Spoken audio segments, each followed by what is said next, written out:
Good morning, friends, and welcome back to another episode of Over Easy. My name is Manny. In case you are new here or you've never listened to an episode, how are you doing? I hope you're doing well. It is bright and early on a Monday morning. I just came back from the gym and ate some food, so it's like 9:30 right now, and it's pretty much the only time that I have in the day to film a podcast today, so I figured I would do it now. I mean, when else am I going to do it, right? Anyways, let's get into a rosebud thorn, a little check-in, and see how we're all doing.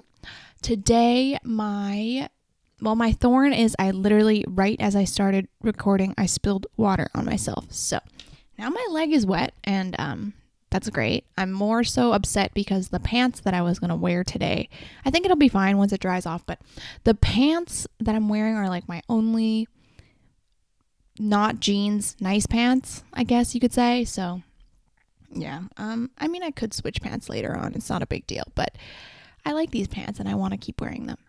Anyways, that's my thorn, I guess. My rose is that it is October. It's the beginning of October and it's like my favorite fall weather right now.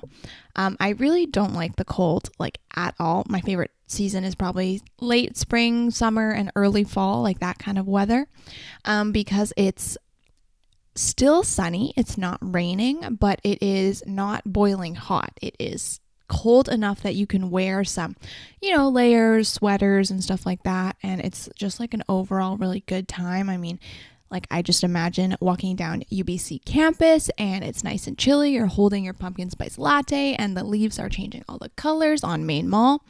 That's my ideal vibe. And I think like today is the perfect day for that because it is so kind of cloudy out, but it's still sunny. Like the sun is peeking through the clouds and it's just not too warm, but kind of cold. Just like the perfect weather for me. I like this kind of stuff.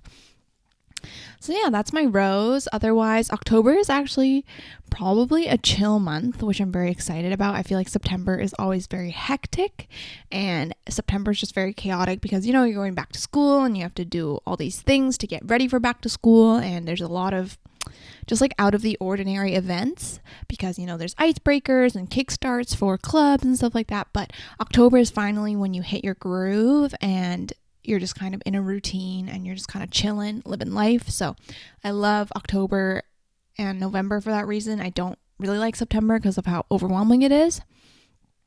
But yeah, and then my bud is that today I am going to study on campus. I pretty much have not studied on campus at all so far this year, just because usually when I'm studying, I study in big like 3-hour chunks and I like to do that in my own town near home. And with today, I just like had a good reason to go to campus to study. So I'm very excited to do that. I feel like I've missed a little bit of on-campus studying and the vibe, just being surrounded by your peers and people who are also studying hard and working hard. So I think it'll be very fun. I am going to study in the Ridington room in IKB. If you've never been, you should go. It's very pretty and very nice. And I have not gone since before the pandemic pretty much. So I'm very excited to go back today. My other favorite study spot on campus is Kerner Library because I actually never really liked IKB, which is Irving K. Barber Library before, which is like the more popular library on campus.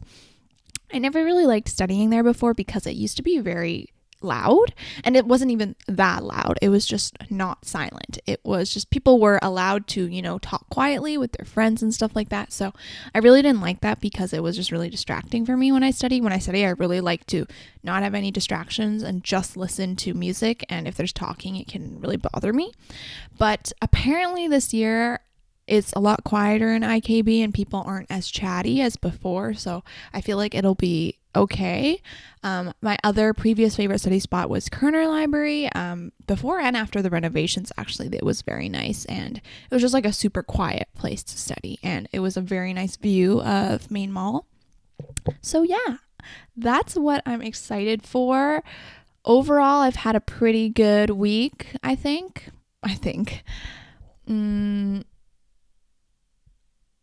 Yeah, I have still been thinking about last week's episode, and if you haven't watched it, it was about friendships and how kind of struggling through friendships right now because of after COVID. And I've been just thinking about that episode a lot, thinking about what my ideals of friendship are and what my definition of friendship is. And I'm still kind of struggling with that. So I've been thinking about that a lot, and it's been taking up a lot of my thoughts. But anyways, another thing, this is so super random, but another thing that I found out this weekend. So I have been having this shoulder pain on my right shoulder, and it's not like a sharp pain. It's just, it feels very tight compared to my left shoulder. And I couldn't figure out what I was doing for the longest time because I haven't really hurt my shoulder or done anything really strenuous. I thought it was because I went back to the gym at first and I was doing chest presses, but it wasn't that, I'm pretty sure, because when you're doing chest presses, it's like a different set of muscles than the muscle that was hurting in my shoulder. And what I realized was, so this summer I redid my room and I put my tall shelf underneath my window, and my window, I like to open and close the blinds every day, but because I put that tall shelf underneath the window, I couldn't reach the pulley thing to close the blinds. So I've been kind of reaching or putting strenuous reach on my shoulder to be able to pull the blinds down instead of thinking of an alternative option because I'm lazy. And that has been what's hurting my shoulder, I realize, because I always use my right hand and I've been kind of stretching my shoulder to close the blinds, and I do it every day. And that's the only thing that's changed compared to in the previous couple months versus now. So I realized that, and yesterday I basically just attached little pipe cleaners to the little cords that can open and close the blinds so that I don't have to reach as far, and hopefully my shoulder goes back to normal because it is kind of hurting and it doesn't feel very good. But anyways, that's also a random update I had. I don't know. I feel like there's so many things that I want to say to people. I feel like there's so many updates that I want to give because they're like, oh my God, I realized this thing and I realized that thing. But when I think about it, people don't really care that much, but I care because it's my life. So now you're the people that have to listen. I'm sorry, you're stuck with me. Anyways, that's the check-in for today. I hope you are doing well. It is getting into the middle of the semester, so it might start getting a little stressful with midterms and assignments and stuff like that. So just remember to take care of yourself and prioritize your self-care, because overall, that's what's the most important thing in your life. Your value as a whole. And even though a student may be a big part of your identity, just remember that your value is not determined by your grades or how you do in school or whatever else that might be related to that. I feel like it's a big thing that a lot of people forget, and it tends to cause a lot of stress. So that's it. Today we're actually flipping topics just a little bit, and we're going to talk about social media, more specifically social media and its effects on kids, because I've noticed a lot of things, and I work with a lot of kids, so I've noticed a couple things here and there about that, and also just social media in general, because there's a lot of things that have been going on recently. Let me just start with the first topic, because I was just watching a video on this and it's been very fresh in my mind. If you are not on TikTok right now, basically the most popular things on the For You page as of right now are Emily Mariko and her recipes, more specifically her salmon rice bowl recipe, which looks really good and I really want to try it out. And then also this TikTok called Couch Guy, which was basically a video that a girl shared of her surprising her boyfriend at college. I assume they are a long distance relationship. So she went to go and surprise him, and basically his reaction is gone completely viral, and people are leaving a lot of not nice comments and even recreating the video, but just making fun of it and all this kind of stuff. And I feel like I have very mixed thoughts about these two things that are going viral. So generally, I am in love with Emily Mariko's content. I just love her cooking, how satisfying her videos are, and how it just makes me feel very calm and happy. And she's a full-time content creator, so I do respect her for that. She has grown a lot in the last few weeks. I think I started following her when she was at 500K, and now I think last night I checked she was at 2.9 million. So that is crazy growth, and that's something I want to talk about a little bit later in the episode too. But TikTok is just magic at helping people grow their platforms and helping people just helping audiences discover their new favorite content creators. And I really, really like her videos. I mean, I've watched a lot of her recipes. I pretty much every night when I go on TikTok, I always go to Emily Mariko's page and check what she's posted that day, because she usually posts a video for every single meal that she eats. And I really, really love her content. It is so inspiring. And I think she's very inspiring in that she encourages people to eat healthy meals and also eat less processed food. I mean, I've never seen the girl like make mac and cheese or make instant noodles or anything like that. And I think that is very inspiring for especially our generation now, as a lot of Gen Z are growing up and becoming adults and, you know, moving out to college and stuff like that. So I think she's like a really good positive force on TikTok. One other thing is, another video that I watched on my TikTok For You page was talking about how Emily Mariko is so different because she basically doesn't recognize her growth at all. I mean, from the time that I started following her, from like 500K to now, she's never posted anything about her hitting 1 million, hitting 2 million, or just growth. I mean, she's been experiencing extremely high numbers. Like, I think I was checking yesterday, and her original salmon bowl rice recipe that got her viral has like 31 million views now, which is very, very crazy. And I think that is really refreshing because it just seems like she's just cooking, you know, you're just kind of watching her cook, and she's not really an influencer, which is really cool. I discovered that she was also a YouTuber first before she did TikTok, but I think that's really refreshing because I think nowadays the business side of YouTube and TikTok is especially known to audience members. I mean, people know that if they get sponsorships, like they're getting paid an exorbitant amount of money. You know, if you're growing so fast, like your AdSense, like customers and audience know so much more about it now, especially in our day and age, like compared to the times when it was 2014 and, you know, Bethany Moda was popular. I think it's very, very different. The overall dynamic of the audience creator on YouTube is very different, and I think that also makes a lot of people more aware of the content that they're consuming, which is good. Okay, I'm sorry, but the lighting is going in and out and it's driving me crazy. It's just because it's an overcast day, so I hope you do not mind. But I think one thing that I wish Emily would do more, and I've never watched her YouTube videos, so maybe I'm just missing out on that, I just follow her on TikTok, is I wish she would talk more about the struggles that she has in real life and maybe not paint her life so perfectly, which I do understand if she wants her content, you know, to be able to be a distraction for people who are struggling in real life, and she wants to be able to provide a comforting space for them. But I think it can get a little unrealistic in some points. I mean, if you notice her videos, she is constantly cooking with ingredients that she gets from the farmer's market, which is already more expensive than usual supermarkets. And then also she just living in the Bay Area, wearing the clothes that she wears. I also follow her newsletter, so I'm able to see what outfits she wears and stuff like that.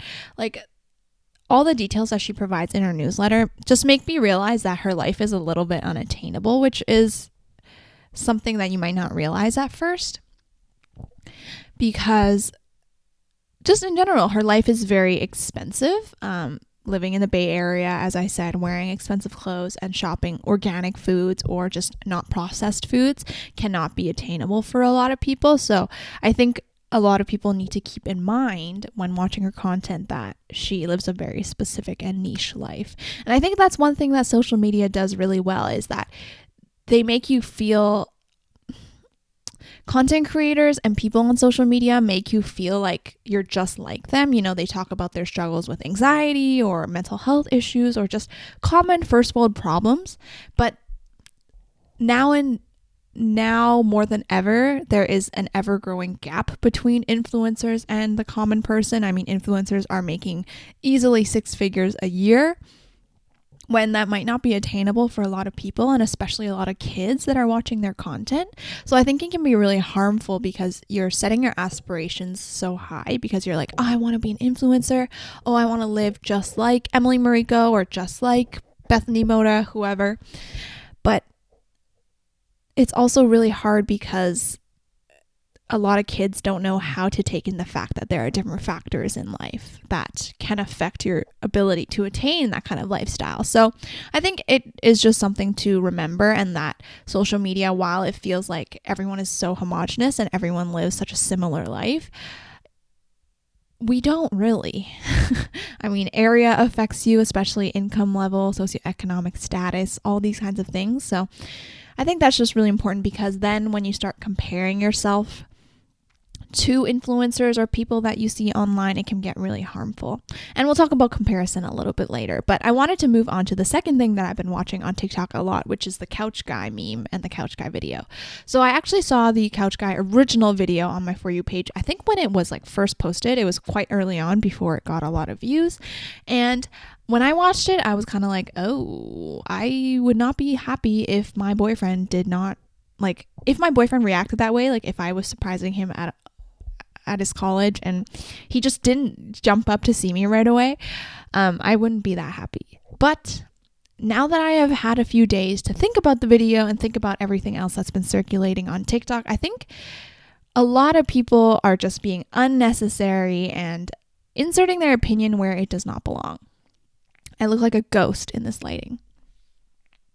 So now that when you go back to the original video that has gone viral, you see a lot of comments about how people are like, oh, if my boyfriend didn't get up right away to hug me, I would be so upset. Or like, oh, he had, like, the girl next to him had his phone or stuff like that. And then he had her hair tie on his wrist. And it was just like a bunch of random details. I mean, I've seen so many TikTok videos of people like pausing the video and zooming up on the video, like analyzing every single little detail. And I guess this one hits a little bit harder because I am in a relationship. I think if I was single, I would feel a little bit differently, of course.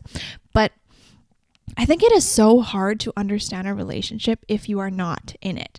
And I've brought this up before, but I learned this thing in my urban studies class, and it's called the insider as insider doctrine, which means if you are not in the group of people who are currently experiencing that kind of issue, that kind of problem, whatever it is, you will never know their true experiences. So in our urban studies class, we talked more about how, like, if I'm not Indigenous, I will never understand the impacts of residential schools or Indian reserves and stuff like that. But it can still apply to anything in your life. I mean, if you are not in that relationship, which none of us are, only those two are, you will never understand what their relationship dynamic is like. And people are so quick to judge based on a 30-second TikTok.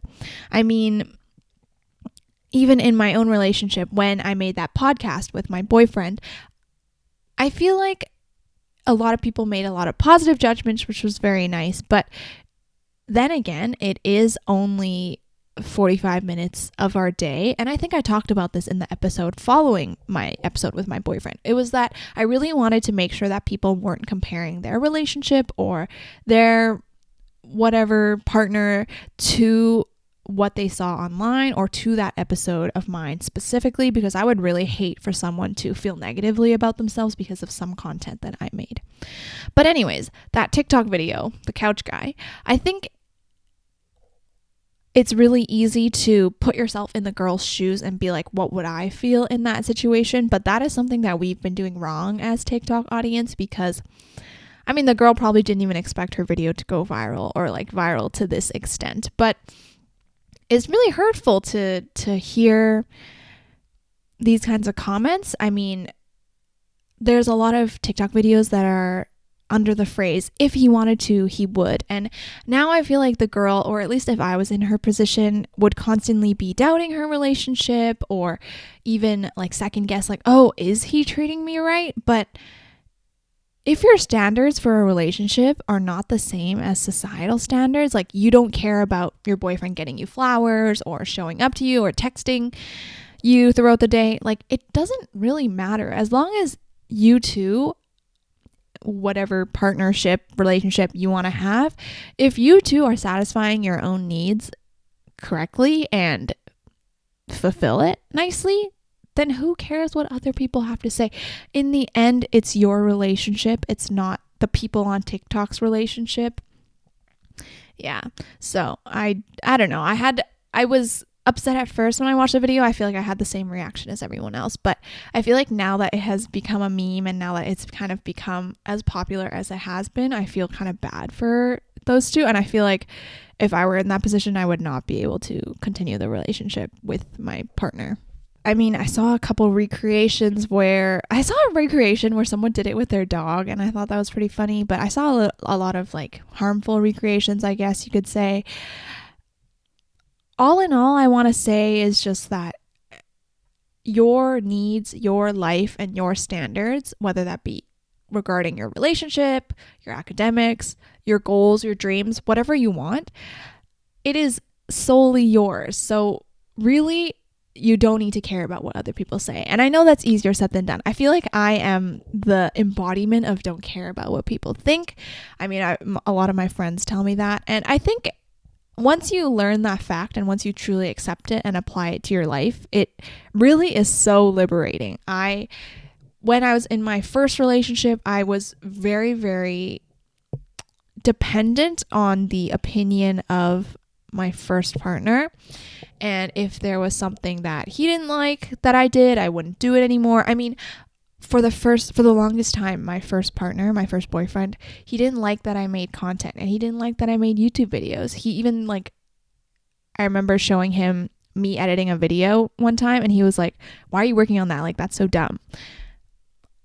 Obviously, we have grown from that and now I can say a big screw you. No offense, but yeah, that's what I really do want to say, screw you, because at the time, I didn't know that, but content creation and making YouTube videos, making whatever is like a big part of my life now. And it makes me really, really happy. It truly is like one of the things that brings me the most happiness in my life. And for someone else to insert their opinion about what they think is best for me, that's just not cool. So in the case that someone else is doing that to you right now, I would hope that you can reflect and see, is this person really doing it for what's best for you? Or are they just wanting you to become what they want you to be? That's a big thing that I feel like is not talked about enough.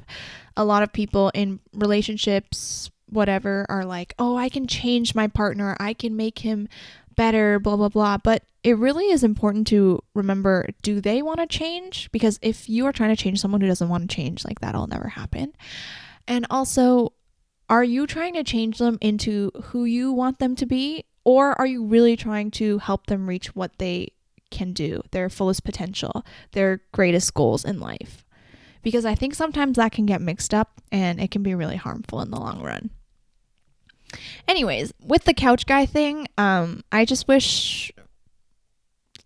I have very mixed opinions about it. I mean, I feel like she didn't expect her video to go viral, but on TikTok you kind of have to because any video can go viral. But I also think this video illustrates the fact that TikTok is just unnecessarily mean, and I think everyone has noticed this from the beginning. People are just so brutally honest on TikTok, and it's just not nice.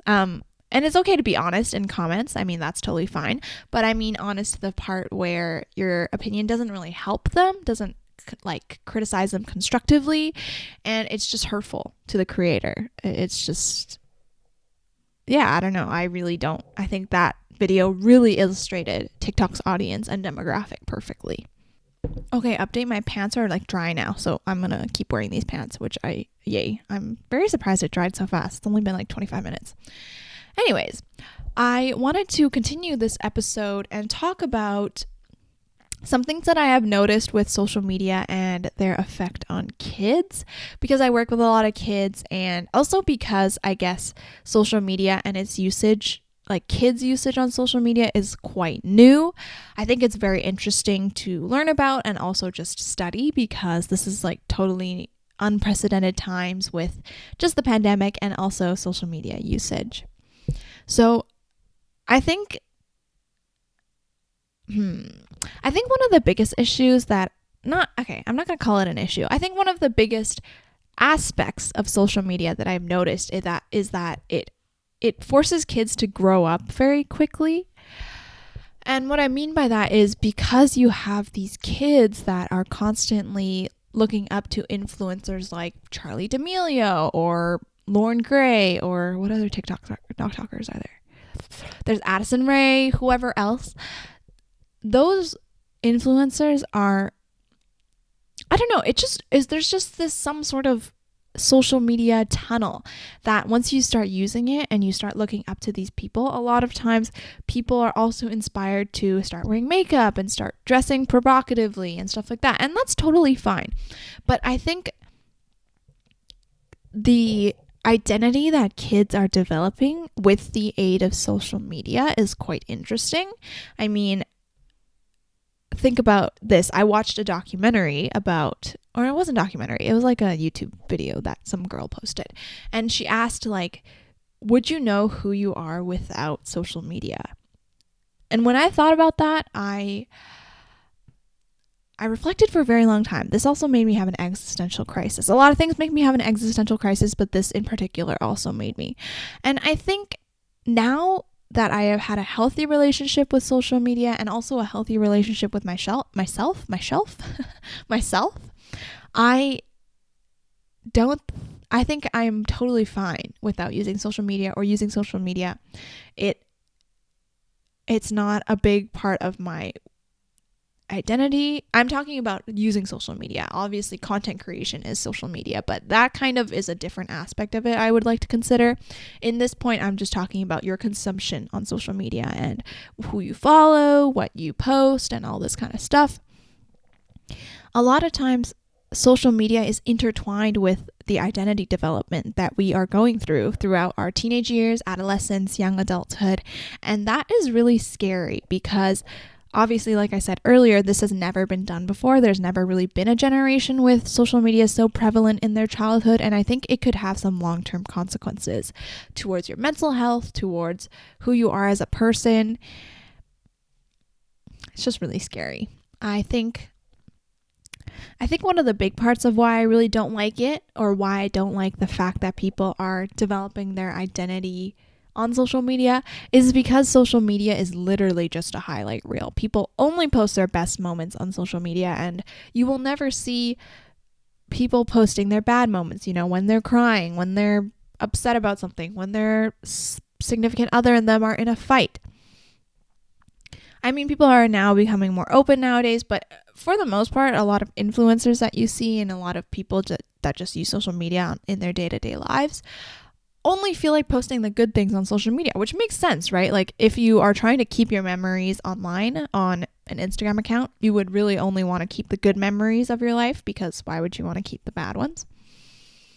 But I think it creates an unrealistic expectation, kind of like Emily Mariko, and how she creates this expectation of good times all the time, which is very unrealistic. As a kid, or even a teenager, actually. As a teenager, when I was going through a lot of internal struggles with my own identity and my own just figuring out who I was in general, I had a lot of insecurities because I didn't see anyone talking about divorce or family struggles openly on the internet, and I feel like everyone else that I saw had a perfect family, and it made me really insecure. And B, also because I didn't really see a lot of influencers who are like me. I mean, for the longest time, a lot of the influencers and celebrities in general were white, females, males, attractive, rich, and it doesn't really create a realistic representation of the diversity that we have in this world. So I think when kids go online and just see these good times and everyone else living their best life, it can be really hard when they feel very alienated because they feel like no one else goes through the same struggles that they do. I actually learned about this in my childhood and adolescence development class. It was in my textbook reading. There's this something, I forgot what it's called. It's basically when you feel like you are the only person going through that struggle, and it's very, very common in teenager years and young adolescence. Well, I don't know what that means. Basically, you feel like you are the only person, like, oh, I'm the only person with my parents getting a divorce, and I'm the only person with struggles with my identity, like I'm so alone and no one else can help me, when in reality your best friend might be going through the same issues, but you would never know because you guys don't talk about it, because you're expected to talk about only positive things. So I feel like social media really, really magnifies that kind of issue, because people are literally posting, you feel like they're posting all of their life online, and you feel like, oh, well, how come they're only posting positive things? Like, it feels like they don't have bad times at all in their life. And that can be very harmful and very alienating, as I've been saying. I think it's just really important to remember, one of the big things to remember is that everyone goes through something. Whether it is big, whether it is small, whatever it is, everyone has their own struggles. And when you feel like you're the only person in the world going through a bad time or having a rough patch, just know that you are not the only one. And if you open up to someone and are vulnerable with them, most of the time they will also open up back to you about some hard times that they've been going through. So I feel like just remembering that is very important. So anyways, with the kids that I work with, a lot of times I notice that they have this comparison mindset ingrained in them from when they are so young, which makes me so sad. It makes me want to cry sometimes. Because they've been on social media for so much of their life, their norm is to compare themselves to people that they see on social media, or just be degrading to themselves very easily. Social media really highlights the negativity in your own self. Like, you always start to feel like, oh, why am I not as pretty as that person on Instagram? Why am I not on a yacht like them? Why am I not doing as well in school as them? Like, they're going on to their 5th summer internship. Like, how come I can't even get one? That kind of mindset, comparison, and negative self-talk mindset, I have noticed is so apparent in kids that are super young nowadays. And part of it might be the parenting that you grow up with. I mean, for me at least, I know for Asian kids, negative self-talk is very common because that's what your parents do to you ever since you can start reading, can start writing. A lot of ways that parents show affection or show that they care is through pointing out your flaws and pointing out what you're bad at, which is obviously not good. When I'm a parent, after my parenting course, or not my parenting course, but my childhood and adolescence course, and just my entire university degree, it has made me very hyper aware that as a parent, you have so much effect on your child. Like, to the point where literally anything you do, if it's controllable or not, has an effect on your child. And that is probably one of the biggest reasons why I do not want to have children, is because that scares me to too much of an extent. Like, things you can't control, like the house that you grow up in, the neighborhood that you grow up in. Sometimes those kinds of factors are not controllable. Even the weather of the climate of the place that you live, those kinds of things are not in your control, and they can have a really, really big effect on the way that your child develops and the type of personality that they have. Also with the genetics, combined with the genetics that they are born with, which obviously would be coming from you because you're the parent. Anyways, yeah, that's a side tangent why I don't want to be a parent. We can even have another whole episode about that. I really don't want to have kids. I really don't want to birth kids, but more so I don't really want to have kids anyway. Okay, let's continue. Where was I? I kind of got off track there. I was talking about kids. Yeah, the kids that I work with, they just have such a common negative mindset already, which is so hurtful to see. It's really harmful for your growth and your learning, especially. I mean, kids that I work with now are so hesitant to try new things, or if they can't do a math problem right away, they're like, ugh, I'm so dumb, like I can't do this. When we all need to chill a little, just let yourself learn and let yourself be able to try. I mean, the most important thing nowadays is that you try. I feel like a lot of teachers are really emphasizing this. And as a teacher myself, through math and through dance class, I really emphasize you don't have to be good at everything. You don't even have to be good at anything. But what's really important is that you are able to give it your best shot, give it a try. And even if you see that you can't do it, you're still continuing to try. You're not ready to give up after 1 second. So that's definitely something that kids right now are not as good at, I would say, because once they realize that they're not as good at something, they just kind of give up right away, which is not great. So that's a big thing that I've noticed. And as an educator myself, or just like someone with an impact on these kids, I really try to highlight the fact that we don't start good at everything. I mean, some people have innate talents that they are born with, but for most of us, we're just regular people, and a lot of these skills, a lot of these problem solving, whatever, they take time to develop and take time to learn. So moving on, one of the other things that I wanted to talk about this episode, one of the big things was highlighting the fact that how unrealistic this super speedy growth on social media is. I mean, I talked about it earlier with Emily, right? She went from 500K to like almost 3 million in, I think it's been less than a month, pretty much. And while a lot of people we can see grow like that, like especially Charli D'Amelio, she's growing like 1 million followers per day, that is not the norm. And I think this just hits me a little harder because I'm a content creator myself, and I have struggled with having these numbers shoved in my face all the time with my videos and my podcast and my content. I mean, on YouTube Studio, you're constantly like, your videos are constantly being compared to each other, like, oh, this video is not performing as well, this video is doing better, those kinds of things. And your analytics, they show you how many subscribers you've gone in the last month, and then it's like, oh, less than usual or more than usual. These kinds of comparison statements, I really don't like them, because who cares? I mean, if you're genuinely doing social media for the fact that you like making content and you like sharing what your thoughts and what you have to say to the world, then these kind of numbers shouldn't really matter to you. Also, side note, but thank you for 2,000 subscribers. I didn't really think that would ever happen, especially when I hit 1K last year. I really didn't think I would continue making content and also continue growing like this. So I really appreciate you. Thank you so much. And I'm just very happy. We can talk about it some other time. But anyways, I think it undermines.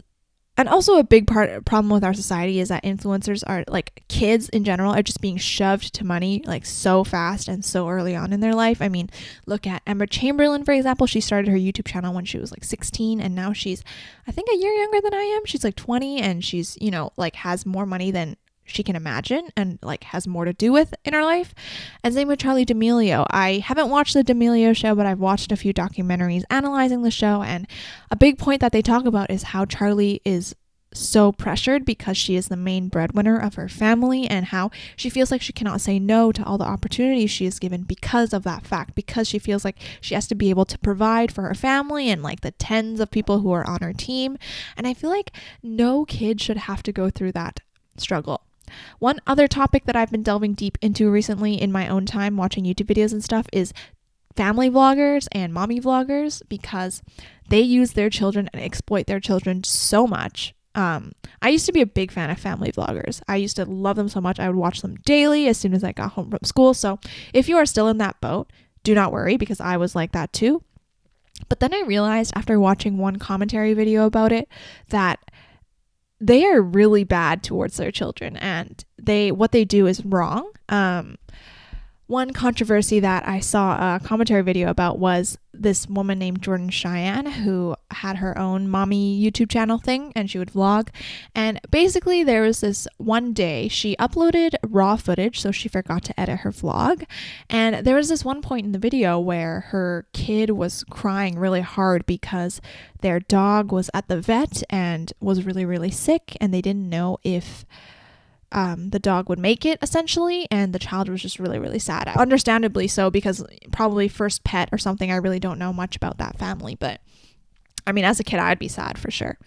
And what Jordan did while she was consoling her child in the car, she kind of ignored him and just let him keep crying, and she was just talking to the camera like, oh, let me tell you about the dog and what has happened and stuff like that. And then so that's like the first bad thing, right? Like, if you're ignoring your crying child just to talk to the vlog camera, what the heck is wrong with you? But the kicker, the worst part is, she this is the part she forgets to edit out of the video.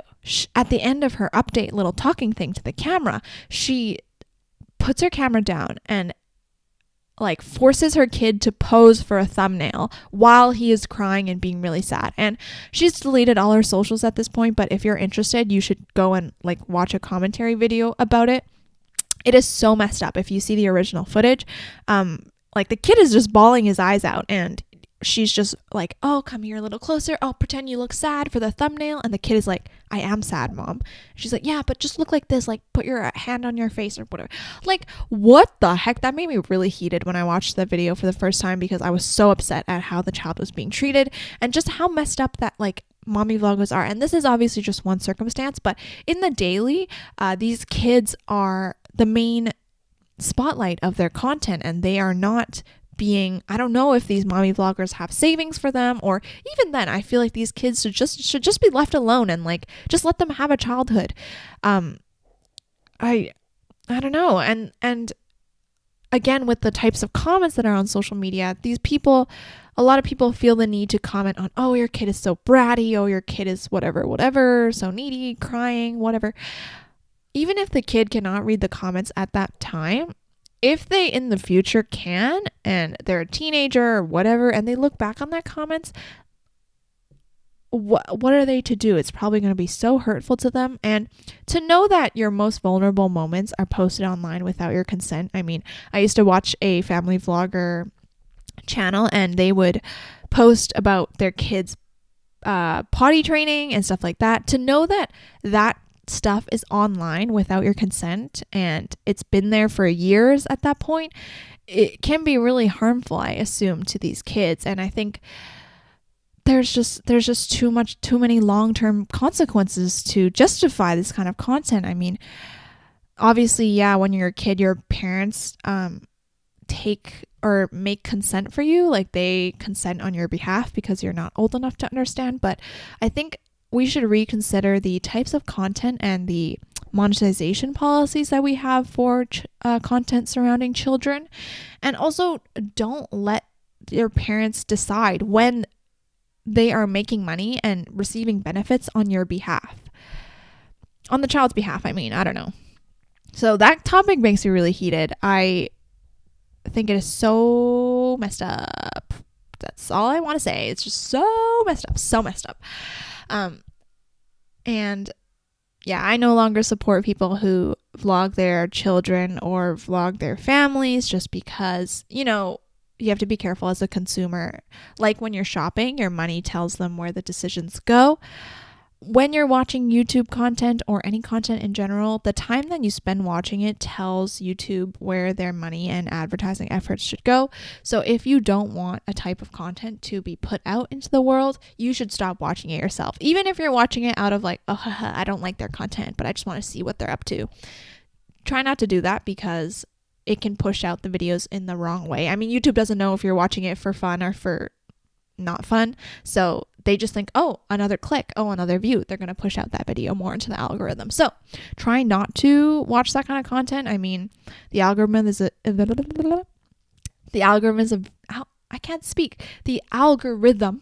very weird thing, and just be careful with where you're spending your time and your money, because that tells corporations and businesses where to put more of their efforts. Wow, this was a very heated episode, and my camera's about to die. So let's end the episode here. I hope you enjoyed. Make sure you give it a thumbs up, leave a comment down below, subscribe if you want, follow my podcast Instagram at OverEasy the podcast, and I will see you in my next episode. Bye. And I was like, yo.